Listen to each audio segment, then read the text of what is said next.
It's time! It's time! You know what time it is. It's time for your midweek college football breakdown with your hosts, Brandon Stevens and Dalton Miller. Dalton, it is finally here. It has taken forever, I feel like, to get here, but it's finally here. Welcome to the Midweek College Football Breakdown, Episode 1, Week 0. Let's go. I mean, I guess kind of Episode 2 if you watched our Here We Come episode. But, man, it's here. We're ready to go. Wish the Ant-Man was here with us, I'm not going to lie. Yeah. But I understand, and I'm excited about this season. Yeah, no doubt about it. Definitely going to miss having Ant on the pod. He made us a lot better. Was fun to have his expertise on this thing. But, man, here we are. This is year 6, right? 6, yeah. Year 6. And, it's taken a long time from last year's heartbreaking loss in Norman to get back to this point, but we're here. We're excited. I mean, obviously everybody knows we're going to talk all things college football. Week 0 has a few good games that we think could be good just because they're week 0, but we're mostly excited about the weeks to come. But here we go. We're ready to roll. Ready to roll. We will dive right in. OU obviously doesn't play this week, so we are going to have a little OU segment. We're not going to do that right off the top. We're just going to talk about some national storylines here. And I got some questions for you, Dalton. Yeah. Has college football finally become professional football in just college uniforms? It's as absolutely close as you could be to college football. I mean, you still got, the kids that, yes, they're maybe taking some NIL money. They're on scholarship and they're playing. But, I mean, we're talking about an era now where we got lawsuits going on and current NFL players are trying to come back. In fact, Daquan Wright, tight end for the Cleveland Browns, Jack Pyburn, edge rusher for the Tampa Bay Buccaneers, Wydett Williams for Arizona Cardinals, Anthony Hankerson for the Seattle Seahawks. It goes on. I think it's ridiculous personally, but to answer your question, yeah, I mean, we're in a small semi-pro version of college football right now. Yeah, it's crazy. We talked about it in the offseason in the Brain Trust, like with this new House settlement giving a cap for 26-27 with revenue sharing and all that kind of stuff.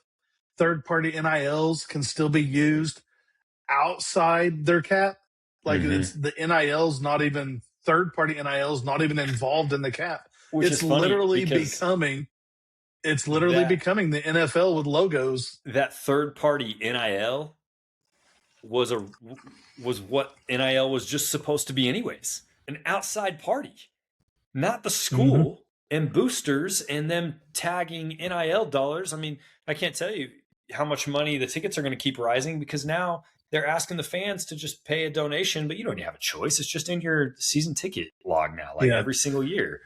There's an extra fee for NIL. So that third-party vendor is supposed to be what NIL was at its roots anyways. So, yeah.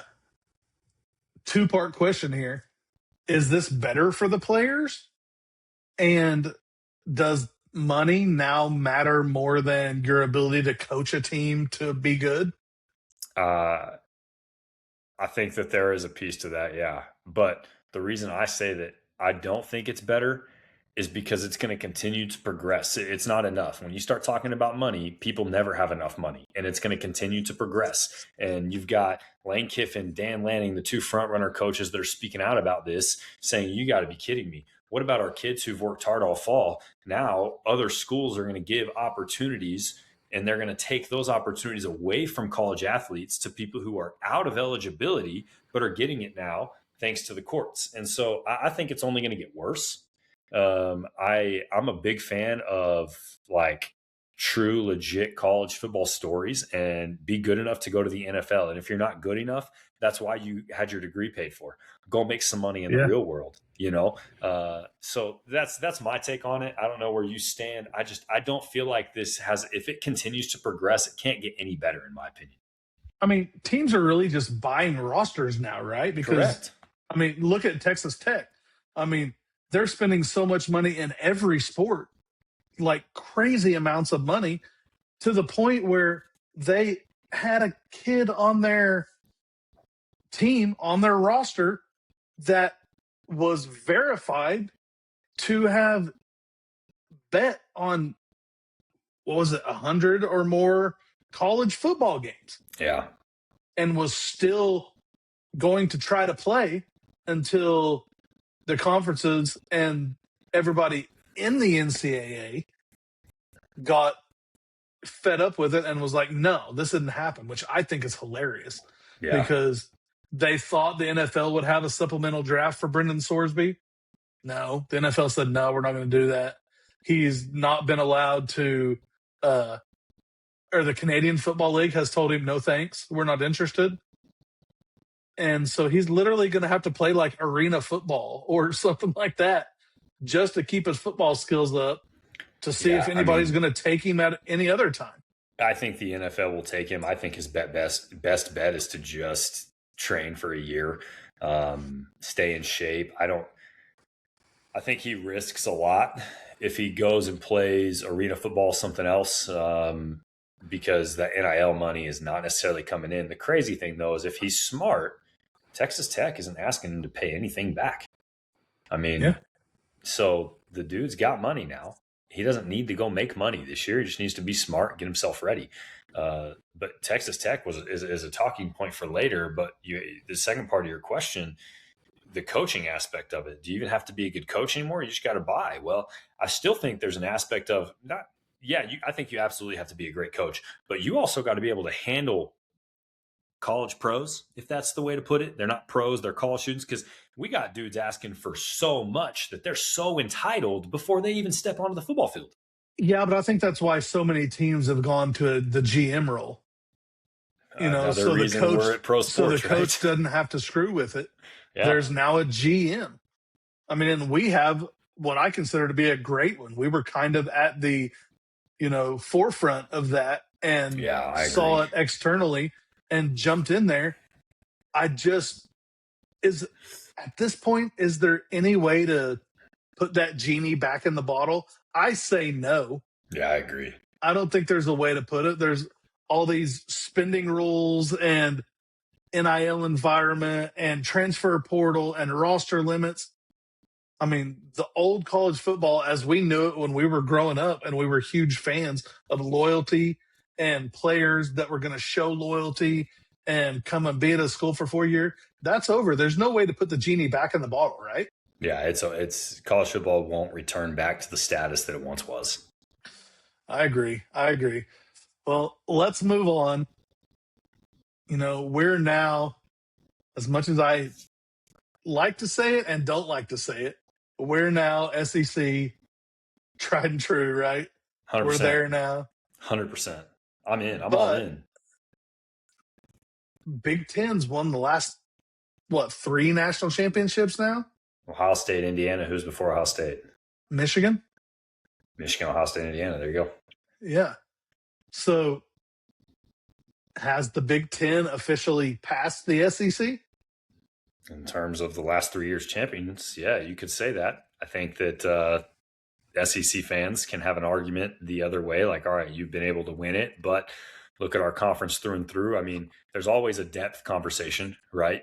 Look how deep your conversation is, as opposed to how deep our conference is, right? So I honestly, I think that an Ohio State fan, even an Oregon fan who their only losses in the last 3 seasons have come to the defending national champ. So Dan Lanning's killing it out there. He just can't beat the national champion.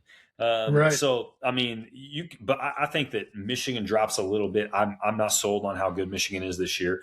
I agree. I think Indiana drops this year. I think they drop quite a bit. And I know a lot of people are arguing that because they're saying, well, everybody thought they were going to be bad last year. Okay, well, you have to make me believe. I mean, show me, don't tell me. Yeah. So I think that your top 2 teams in the Big Ten are Ohio State and Oregon, and I think that there's a drop-off. I think Penn State's going to drop off, and I think they're going to wish that they still had somebody back there in the reins still. I think wish they still had Kirk Franklin. No, now I can't say his name, but Franklin. It'll come back to us James Franklin. mid-podcast. There it is, James. They're gonna regret that big time, I think. And so I think that they drop off, and that's the whole thing. Is you couldn't name 3 programs this year, or you couldn't name past 3, and I think it's 2. I think personally it's 2 that I know going into the season they're going to be dominant. I could tell you 5 going into the season in the SEC, maybe more. They're going to be legit, and they could have 3 losses, but those 3 losses are going to be to the other teams in the top 5 of that conference. So that's the whole thing. Right. Is Ohio State the best team in America, or is Oregon better than Ohio State? Has Oregon passed them? I'm taking Oregon this year, so that's me. I'm going to say you can't pass them until you can beat them. Yeah, no, 100%. He has to beat them this year, but picking for this year, I do think Oregon finally – I think this is Dan Lanning's year in the Big Ten to make that jump. Man, Ohio State is really good this year. They got Julian Sayin coming back. They got Smith at the wide receiver. They just brought so many people back. Where they're going to struggle a little bit, I think, is the defense. Julian Sayin, Jeremiah Smith are definitely going to give them the offense. But the defense is really the concern. They lost a lot of people on their defense, and it's going to depend on if that defense can step up week in and week out like they did last year. I think we both already answered this, but I'm going to ask it anyways. Is there any chance of Indiana repeating as the Big Ten champ or the national champ? No, in my opinion. I'm with you. I mean, Mendoza was such a smart, tough-nosed quarterback. That's a lot to replace. His leadership, just everybody was able to follow. They knew where he was going. They wanted to go with him. He was so smart. His gamesmanship was there. That's one of those, like, Indiana, that's a once-in-a-lifetime leaders that you have in your football program as your quarterback. Yeah. How do you replace that? Yeah, I agree. I think they're going to struggle this year. I think I'm going to go ahead and say they may end up 4th or 5th in the Big Ten this year. I think Ohio State and Oregon are definitely on top. I think Michigan is right there with Indiana this year going into the season. I think it's going to be really hard for them to obviously repeat as undefeated, and the Big Ten is tough at the top of the schedule or at the top of the rankings, but they're going to beat up on a lot of these poor Big Ten teams that just aren't very good. Other than that, I don't think they have a chance of repeating or not. I mean, personally, I think Indiana goes into Lincoln this year and gets upset by Nebraska week 6. Yeah, that's wife fine. Getting in your head. It's not. I look at gosh dang it, why am I we're blanking on everybody's names, or at least I am. Coach in Lincoln. Matt Rule.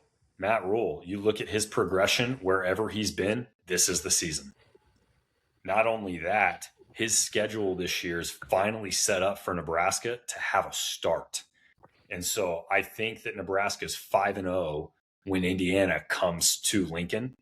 And if Indiana is struggling just a little bit, I think they struggle in Lincoln. I really do. I'm not on I don't think Nebraska finishes with 10 wins. I ain't saying that. I'm just saying I think that Indiana might even be worse than Nebraska this year.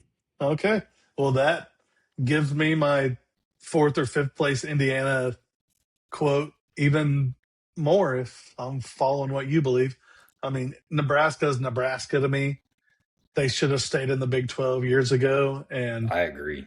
They probably, looking back on it, hindsight being 2020, realized they made a big mistake because they haven't really competed in the Big Ten at all. So it's a great move if volleyball brought in $25 million a year. Right. Which we know they don't. I mean, they're bringing in more money than most volleyball programs, but not enough to compete for football wise. I mean, it's a whole different game. No doubt. All right, little bit different playoff format this year, where you get the winner of the ACC, Big 10, Big 12, SEC championships have automatic bids. the highest ranked group of 5 team has an automatic bid. And if Notre Dame is in the top 12 at the end of the season, they have an automatic bid. So there's those 6, and then you got 6 at-large bids. What do you think of the new format? I know we're probably never going to get rid of that group of 5 bid, right? Like that is what it is. But one that I'm the most upset about is Notre Dame's guarantee inside the top 12. That's ridiculous. Yeah, I agree. If you're going to say we will give you an automatic, then you also need to say go to the Big Ten, go to the ACC, whatever. And if you're as good as you say you are, you'd have no problem joining the ACC in football because the ACC is weak in football right now. To be in the top 12, all you got to do is either beat Clemson or beat Florida State. Maybe Miami if they're as good as they are the last 2 years as they've been. But you're in the top 3 of that conference, you're top 12. I mean, Miami is by far their toughest game this year. Miami coming into the season ranked number 7. Miami's by far their toughest game this year, and that's probably the only game they lose this year. And they're going to end up 11-1 and ranked in the top 10 and get an automatic bid. Mm-hmm. I don't like it either. I know Chief's going to listen to this, and I'm going to get all sorts of text messages this week. But he knew it was coming. I mean, I don't like it either. Oh, he knows it's coming. Like, and of course he's going to be happy with it. He's a Notre Dame fan. I mean, if your team is told, hey, you're guaranteed to go to the playoff this year, you don't stress on Saturdays. Right. That's why you don't make a tough schedule. Yeah, Notre Dame can drop one, and they're still in the top 12 because there is definitely bias when it comes to rankings when Notre Dame's in the conversation. You can't. I agree. So, does the new format make winning your conference mean even more? I don't know. I guess I'm still. Does it? Like, I don't know if it does or not. I feel like it does. I mean, because you win your conference, you're guaranteed access to the playoffs, right? Oh, okay. I guess when I think about last year's ACC championship, right, where the 6th team down the line actually played in the championship game because of their stupid rules. So I guess, yeah. I mean, in that sense, you could have had an absolute terrible ACC team in the playoffs. So I guess you're right. It does mean winning your conferences more, which isn't a bad thing, right? Like, I want the conference championships to matter, and it sucks that right now you're going to have some teams late in the season who are going to be like, you know what? If I play in that game and lose, I'm out. If I don't play in that game, I'm in. I mean, I also think it means that a very mediocre Power 4 team can be guaranteed a trip to the playoffs, like we could have seen last year, with the ACC. In that note, though, I think my frustration is going to come in and if a one-loss Big 12 team is ranked in the top 10, we'll say, loses in the conference championship game to a bad team, and they somehow stay in that playoff field, and now you got them and the team that beat them in over a team that has 3 losses in the SEC who has 3 major losses, like they're good losses. Like, that's where I think that it hurts in some ways because now the committee is, well, crap, we have to put them in. So now they're going to be between this team played in the conference championship, this team didn't. There's a 1-loss difference between the 2 teams. Who do we go with? And to me, even though they say strength of schedule is up there, they have their formula, all this stuff, I still think that there's just so much of it's just a decision. I mean, it's just dudes in a room and they're just voting. But it also means that really good teams that don't win the championship may not make it into the playoffs because you have these automatic bids. You have the group of 5 bid. You have the Notre Dame guaranteed if they're in the top 12 bid. I mean, we've seen it. We saw it a lot more in the 14 playoff when we had it, where a team that we all thought would have a chance to win a national championship didn't even make the 14 playoff because, they didn't win their conference or they lost a conference championship, but they won the regular season. a conference crown, or I mean, it's never going to be perfect. I think this is the last year of it. I'm pretty sure next year they're moving to the 16 team, and it's Yeah. going to be even more at-large bids. And probably by, 2032, we're going to be at a 32 team playoff, and we're going to end up playing until July and then having a month off and starting the season back up. But I don't know. I mean, the group of five thing and the Notre Dame thing pissed me off about the playoff format. But other than that, I mean, I get it. If you win your conference and you're a Power Four conference, you probably should get into the playoffs. Yeah. I mean, at the end of the day, all I need Oklahoma to do is just win. And that Right. means you're going to have to go win some tough games. That's everybody out there. They're going to want to argue, and we're going to be arguing this at the end of the season, who's in over who. But if you do your job and you go win the tough games, the tough road battles, the late fourth quarter matchups where it's kind of been an ugly game, but you needed to finish, if you do your job, then you don't leave it up to chance. And that's going to be, that's where it's just the most important thing to do. Don't leave it up to chance. Yeah. And you take care of your business. You don't have to worry about it. Yeah. All right. Let's talk about our Sooners a little bit. I know this is really an OU podcast. They're not even playing this week, so we're not going to break down a game or anything, but let's talk about the team coming into the year.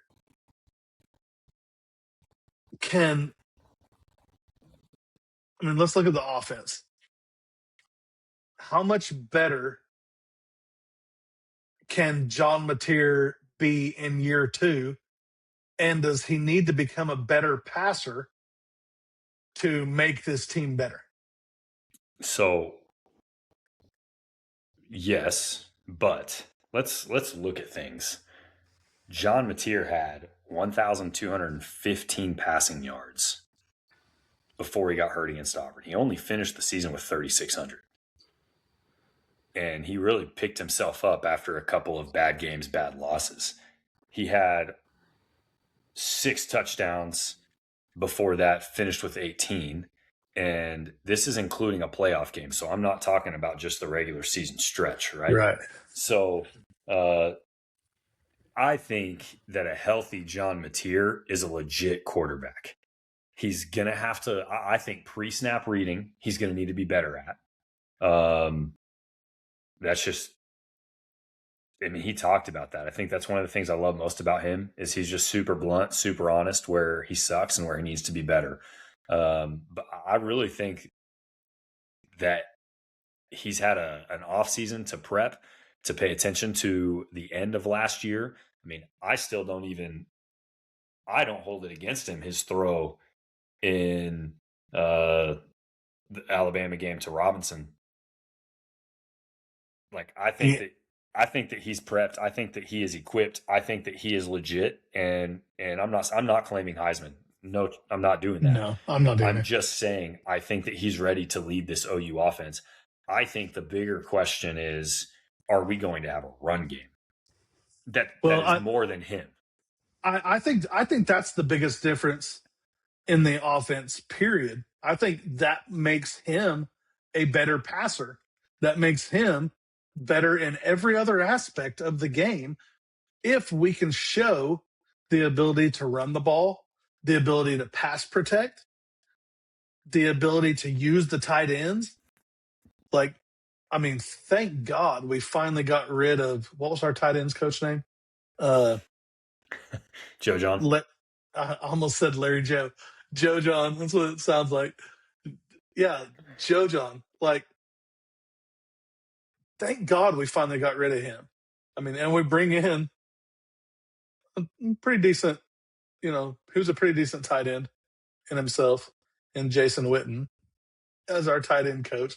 Future Hall of Famer. Is he already in the Hall of Fame? I don't think he is. I don't think so. I don't think he is. He's a future Hall of Famer for sure. But you get the running game going, and I think that makes John Mateer's passing game better. As stupid as that sounds. You prove that you can use your tight ends like Jason Witten and I just went blank on the tight end's name that came in from Florida. I want to say his name's Hunter, but I don't think that's right. The heck's his name? Hayden Hansen. Hayden Hansen. I knew it was an H. You use Hayden Hansen. He's a big dude. You use him like a Jason Witten was used, and that's huge for this offense. I do think John Mateer needs to be better in his decision making. Like, I do feel like he made some poor decisions. He pulled the ball in the zone read several times when he should have given it off. He kept it several times when he, shouldn't have kept it. He tried to thread the needle. I don't think we need that from him. I think if he can go have a season that's, 3,500 passing yards, 25 touchdowns, and then this, I think, is the big thing. We need fewer than 10 interceptions on the season for him to have a ridiculous year and us to show that we have a very explosive offense. They were talking on my way home today on the ref, and they said they were talking about game one, and I know we're not really going to get into breaking that down, but they said, what would make you happy in the run game, yardage-wise, in game one? And Teddy Lehman said, I think 200 yards and a couple of touchdowns. And I'm like, no, we had 200 yards against Temple last year, and we looked pedestrian. Like, that was a struggle of a game. Like, I want to see 300 yards and 4 or 5 touchdowns on the ground. I want to go out there and just assert ourselves and just push them into the ground, completely control those trenches, and just prove that, hey, I know this is just UTEP, but we're going to run for 380 yards and 5 touchdowns on you. And I'll add to that, what I want to see is I want to see us establish a running back, and I want to see a running back against UTEP run for over 150 yards. I don't want to see a new running back every third play. I understand it's UTEP, but I want to see a running back at OU this year. I don't think we're going to see that. I'm pretty excited about some of the running backs this year. I mean, we have obviously Xavier Robinson coming back, and he's going to be one of the top 2. But Lloyd Avant, remember that name? He is apparently, what's his name? He's the new running backs coach. Came from Michigan, I believe. But he said right now, if we were starting the season, Lloyd Devant would be our starting running back. Then do it. Yeah. They got him. You're the coach. Do it. I'm not on board this year with watching 5 running backs in one game. I don't care if it's the first game unless we're up 15 touchdowns. That's why I couldn't stand DeMarco Murray, because he wouldn't make a decision and just go. That makes me so, and that's what's crazy about him, bro. You weren't sharing the runs back there. You weren't sharing the backfield, and you weren't coming out. You only came out because you absolutely got hurt and you had to. You were doing flips over people. You were running people over. You were jumping over people. You were the every down back. So that was what's frustrating. I think Deshaun McCullough is going to be a little different. I do think in the first game, we're probably going to see a healthy dose of 3 running backs. And I think it's going to be one in the end of the midway through the second quarter after we establish one. That's what I want. I think it's going to be Lloyd Avant. It's going to be Xavier Robinson. And then there's a ton of talk right now about Jonathan Hatton. I've seen a lot about him. Big dude, clocked at 22 miles an hour with the new little sports bra things they're wearing under their catapult.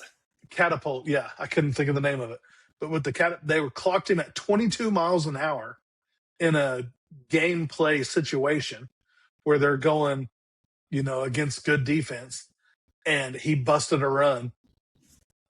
I feel like he sounds like he might be the future, but I think he's still a freshman, and they're just a little leery about that. I am not of the feeling that you don't start a freshman because he's a freshman. You don't start him because there's people better than him, is my opinion. See, I'm just not having conversations this year about this guy could be good, this guy could be good, this guy could be good. Right. If we hired a coach, I don't care what year you are, where you came from, or how big you are. If you're the best running back on the field, then we need to use you like you're the best running back on the field. And if you get your opportunity and you can't produce, you're not hitting the holes.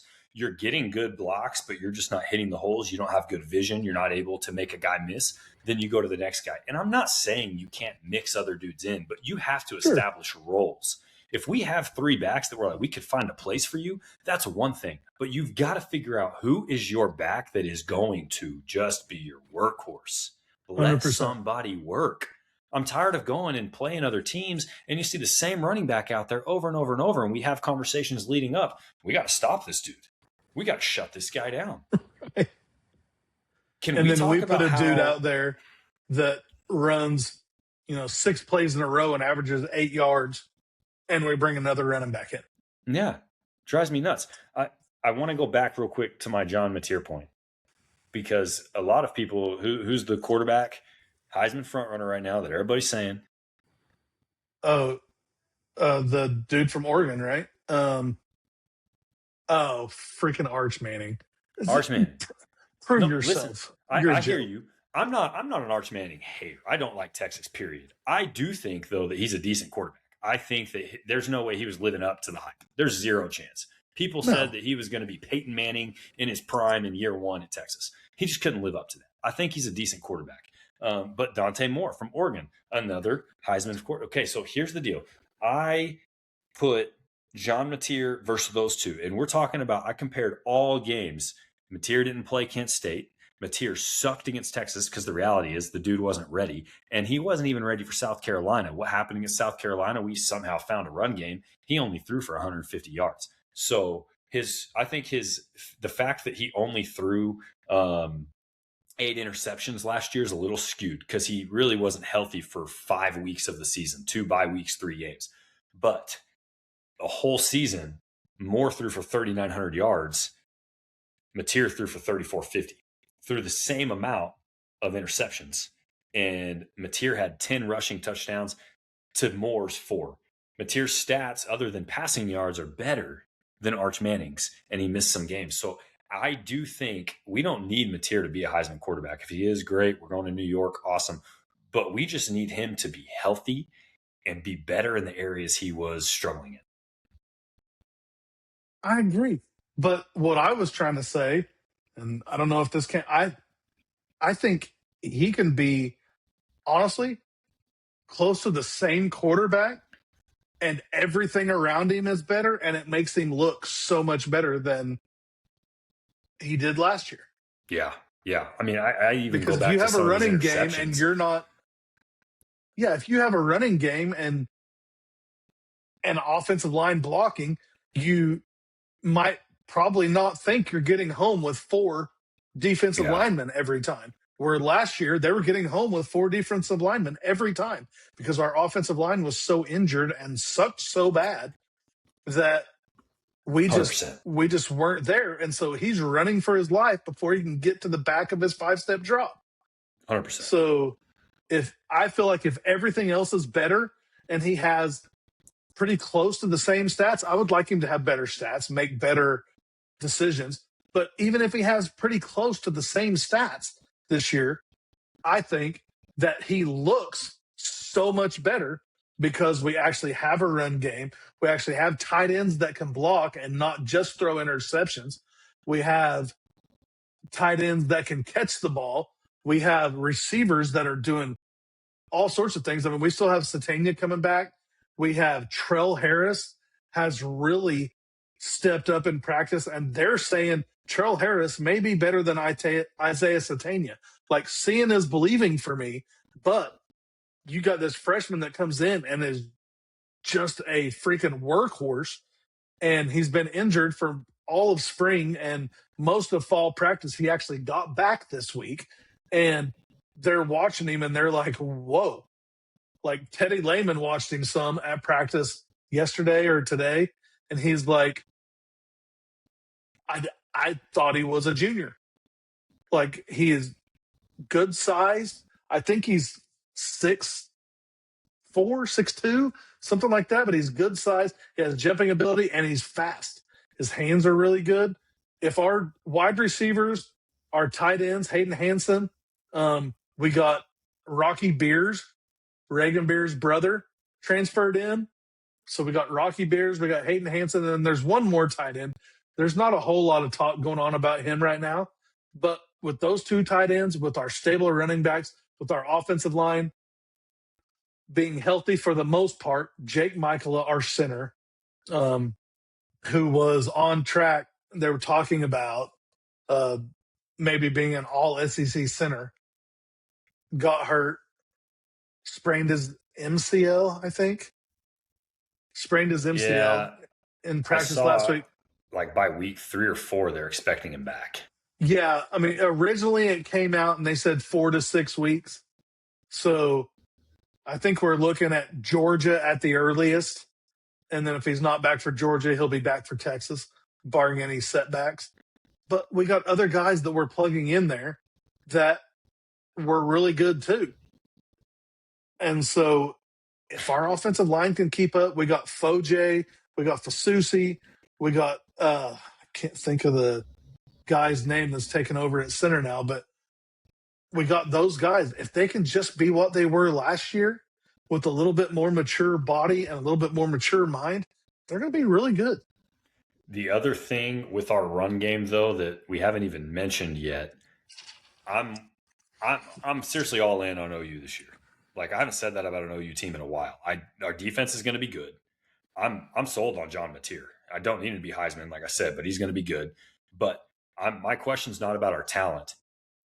Is Bill Biedenbow going to finally be better? Because I don't think he's we been can good. hope so. Like, we could have a second team O-line out there, and I swear sometimes they don't even know what they're doing. Like, just missing assignments. And I'm like, what is going on? So I'm hoping that Ben Arbuckle has had an off season to be in the film room with him, and they can establish what they want to do, because I can't do another year of people, hey, if he's not getting the job done, we got rid of Joe John. Yeah. Yeah. I mean, we've said for the last 3 years that we were ready for him to be gone. Yeah. I mean, like, this is his time to prove, okay, we have tight ends that are actually going to block. We know that. There's no way a Jason Witten doesn't come in and make your tight end physical. Like, we're actually going to have, like, I feel so bad for Kanik. If that dude had Jason Witten, dude would be an absolute monster of a tight end. Yeah. Yeah, I did see also that he got hurt and is out for the season in the NFL too. Yeah, that sucks. That sucks, because they said he was looking really good, and pretty disappointing. Let's switch to the other side of the ball now. Can OU have a top 5 defense this year? Yes. I mean, I think so. They had a top 10 defense last year. I think the floor, to me, the absolute worst they can be, I feel like, is top 10. I feel like the season or the ceiling is probably 2 or 3, and maybe even 1. I think they can be anywhere between the best defense in the country and the number 10 defense in the country. They only gave up 15.5 points per game last season, which came in at 7th nationally. I'm telling you, I'm sold. Biggest win of the offense was our court win. I'm blanking on his name. Who? Our court win. Why am I blanking on his name? Our 5th year. Oh, the lacrosse player that came from Ohio State. Yeah, Owen Heineke. Heineke, Wine, Thomas, Attaborwe, Attabayward. Lewis. There it is. Lewis. Bowen, Guillory. I'm sold. Like, Taylor Wine, David Stone. I know. I mean, I think we could have the best defense in the country this year. I mean, we're a top 5 defense at the end of the year, no doubt about it. I think so too. Can they dominate in the SEC with knowing that every week you're going to see one or two like definite NFL wide receivers? You're going to see one or two definite NFL offensive linemen, quarterbacks. Can they dominate in the SEC knowing that they have to go through that gauntlet every week? I think so. And I think it comes down to Brent Venables not getting too cute. Brent Venables not out coaching himself.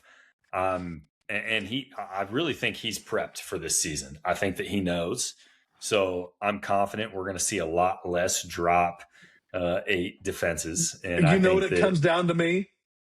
You know what it comes down to me?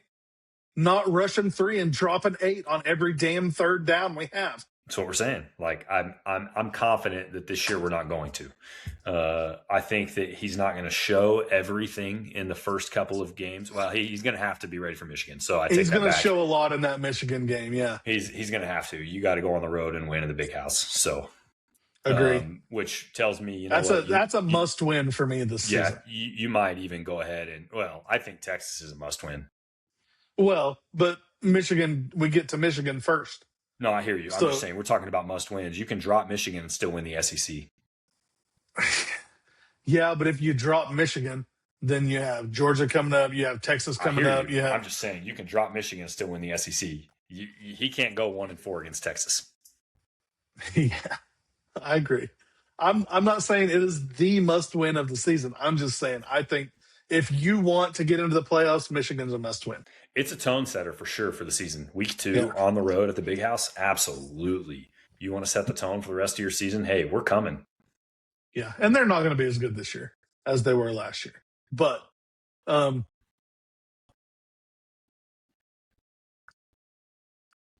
one thing we struggled with for the first 5 seasons the first 5 weeks of the season last year was creating turnovers, and our defense was good. We didn't create a turnover until the 6th week of the season last year. Like, can we create more turnovers this year, and what's it take to do that? I think third down defense is where you can get it, right? I mean, and you can't do that when you're playing passive on third down. So, I mean, to your point, totally agree. That's it. Like, I think that if you're more aggressive on third downs, you're going to force some bad throws. You're going to force some in coverage throws. You're going to get to the quarterback more, maybe get some strip sacks. Like, I think that we just got to be more aggressive on third downs. It's also hard to just sit back and watch a quarterback. Like, you have your eyes and you're trying to pay attention to your zone. Like, it's just, you're putting so much pressure on your defensive backs at that point. I mean, I think third down is the biggest improvement that we can see on defense this year, because there were few games last year where we could not get off the field on third down, and that killed me. We have to be able to apply pressure on third down and be able to get off the field on third down, and not rushing 3 and dropping 8 will help that tremendously if we can keep from doing that. So I think it's going to be a big deal whether we decide we're just going to be aggressive or whether we sit back and let teams dictate what's happening with our defense. Or are we going to make our defense dictate what's happening with their offense?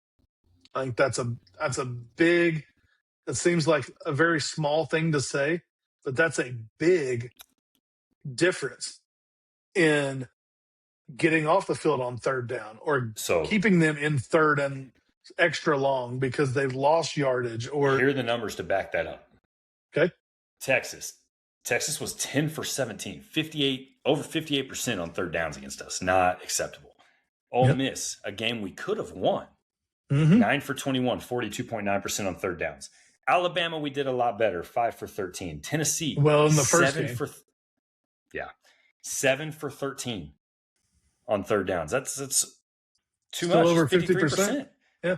We did a great job last year versus Michigan. 3 of 14 is all Michigan was. And we did a great job against LSU, 2 for 14, except for the one, which almost lost us the game. But it's almost telling. lost me my mind. It's telling, do you remember? Though. I mean, oh, yeah. Bro, I lost my mind. It was a great time, really. For you. I mean, not, but yeah. But I mean, yeah, you got to beat. You've got to find a way to beat Texas and Ole Miss. And Texas, we kind of had a feeling we weren't sure what the heck to expect that game, but we knew our defense was going to have to step up in a big way. And so maybe those numbers are a little skewed because our offense didn't do anything. Yeah, I mean, they you can't couldn't score get 6 anything points going. and expect the defense to be good. But it'd be nice Ole to score Miss, a touchdown against Texas. Yeah, no kidding. We haven't the last 3 seasons. No, I mean, Dylan Gabriel was the last one. Yep. So there's that. But yeah, Ole Miss was a game that we absolutely could have won. And should have won. We couldn't get off the field. Couldn't get off the field. So, yeah, I think that we have to be better on third downs. And I think that if you're more aggressive on third down, you force more turnovers, and then you're good to go. I agree. All right. Well, and that's why I believe OU can be a top 1, 2, or 3 defense, is because you change third down. You are, because we were 7th nationally points per game, 7th nationally in yards per game. Like, we're there. We've just got to be better on third down. I agree. Third down is where we lost a lot of games last year. I shouldn't say a lot of games because we didn't lose a lot of games, but the games we lost, third down is where we lost them. It was crazy. All right. No OU this year, or OU this week. We do have OU this year. No OU this week. So let's talk briefly about the top 25 this year. Yeah. I'll just run down the top 10 real fast. Ohio State, Oregon, Georgia, Notre Dame, Texas, Indiana, Miami, A&M, Ole Miss, Oklahoma, right? That's your top 10. Who in the top 10, and I know who you're going to say without me even asking, who in the top 10 is ranked too high? Notre Dame. I mean, yeah, I don't disagree. I mean, I think also Indiana. I think Indiana. My second one. I think my other one would be Ole Miss. That's my third. There it is. Boom. Okay. I think those 3 teams probably won't be in the top 10 at the end of the year. That's exactly what I was going to say. So you can move on. Which I just threw one of our next points that I put on our sheet, out there right now. I think those 3 teams won't be in the top 10 at the end of the season.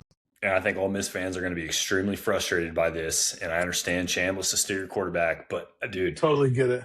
Lane Kiffin, I think we're going to realize real soon, like, you guys wanted to throw a bunch of shade at him and all that stuff. You can be mad all you want. That dude turned you into what you were. So that is going to be a fun game, though. Oh, absolutely. I mean, we talked about it a little bit this week. Yeah. College game day never does this. They never do this. And they've already said. They already come out and said we're going to be there. Yeah. So I love it. Of course, it's in Oxford. How great is that? Right. Okay, so let's run through 10 through 20 real fast, or 11 through 20 real fast. Yeah. We got 11 as LSU, 12 as Texas Tech, 13 Alabama, 14 USC, tied for 14th, basically, so we'll say 15th. Is BYU. Michigan is 16, Washington is 17, Penn State is 18, SMU is 19. Who's ranked too low in your opinion? I mean, hard to say right now, but who I think is going to jump into the top 10 pretty quick is going to be Texas Tech. I think that they're a top team in the Big 12. I think that their schedule favors them. And I think that they're going to be the one thing the story I wish that would have happened over the offseason is Texas Tech calling out Texas saying, we'll pay the buyout for week 1. Let's play, because Texas thought that they were cool by making these comments on the media. And Texas Tech said, oh, hold up. You think you're better than we are? We'll play you and we'll pay Texas State. We'll pay them. to not play you. We'll pay your buyout. We'll pay you to come here, and let's go. Yeah, like I think and they were even going to play in a neutral site. Well, I think they said we'll come to you. I mean, I would have loved it. Oh man, that would have been the best thing. But I just think their schedule favors them. So I like Texas Tech to be able to jump. I don't like LSU at 11 right now. I think they're a top 10 team. That's my team that I feel like is ranked too low. The deal is they start the season with Clemson. 2 weeks later, Ole Miss, then A&M the next week. And then after that, until they get to the end of the season, they end the season with Alabama, Texas, Tennessee, and Arkansas. I can see them very easily going 8-4, 7-5.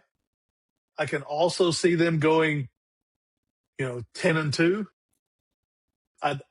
I'm going with LSU to be ranked out of the top 10 to start and work their way into it, just because I really do think Lane Kiffin is that good of a coach.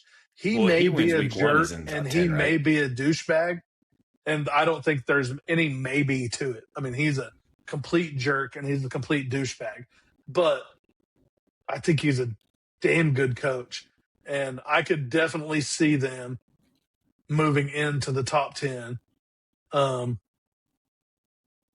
I think your point, I think Texas Tech probably is the biggest disrespected team at 13.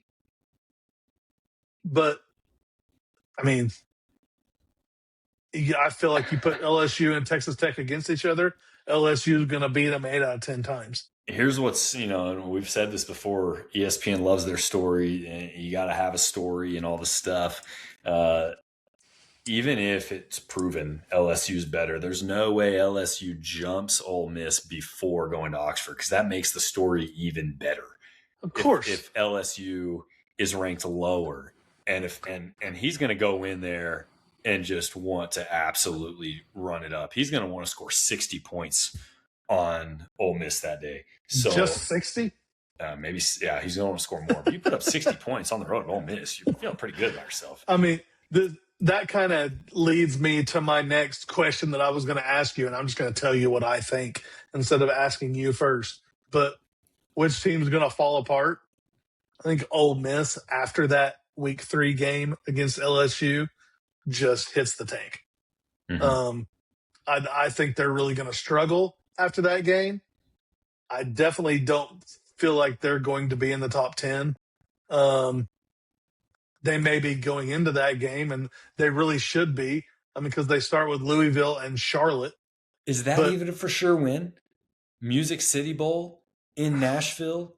I'm just saying, you're not the same LSU anymore. We have no idea that you're going to be able to manage the game and call plays. You just had to sit up there, look pretty, and do whatever Lane Kiffin told you to do. Now, it's all on you.